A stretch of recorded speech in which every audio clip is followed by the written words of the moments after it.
নির্বাচনের ওই ভয়াবহ বিপর্যয়, সেই নির্বাচনের ভয়াবহ বিপর্যয় মানে 4 তারিখ মে মাসের 4 তারিখ ওই ভয়াবহ বিপর্যয়ের 20 দিনের মধ্যে একটা অ্যাকাউন্টে 360 কোটি টাকা ঢুকেছে।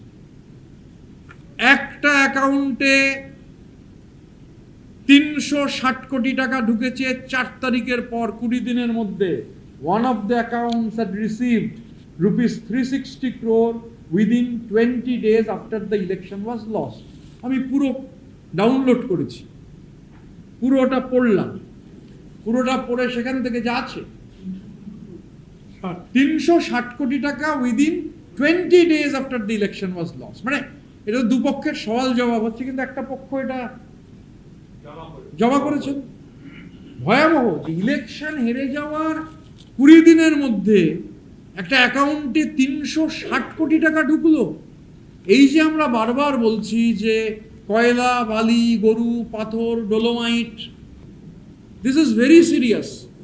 সেজন্য আমরা যেটা ঠিক করেছি যে আমরা যা ইনভেস্টিগেটিং এজেন্সির কাছে যাওয়ার তা তো যাবে, আমাদের যা খরচ আছে, অরূপ রায় আমাদের পার্টির চেয়ারপারসন, অরূপ রায়, বিপ্লব মিত্র এবং আখরুজ্জামান সাহেব তারা অ্যাপয়েন্টমেন্ট সিক করবেন আমাদের লয়ারদের নিয়ে। আমরা আমাদের যেহেতু সুপ্রিম কোর্ট বলেছেন আমরাও ওনার কাছে যেতে পারি। আর আমাদের এগুলো নিয়ে যা প্রশ্ন আছে আমি তো আপনাদের সামনে বললাম, কারণ এগুলো খুব সিরিয়াস প্রশ্ন।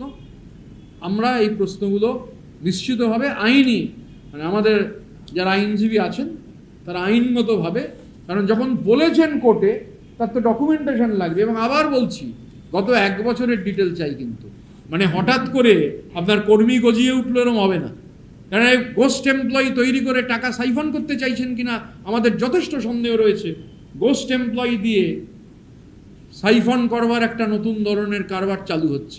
সুতরাং গত 1 বছর ধরে আমরা অনুরোধ করব কোর্টকে যে পেমেন্ট যে হয়েছে ডিজিটাল পেমেন্ট হওয়ার কথা, তো ডিজিটাল পেমেন্ট হলে তার নিশ্চয়ই প্রমাণ থাকবে।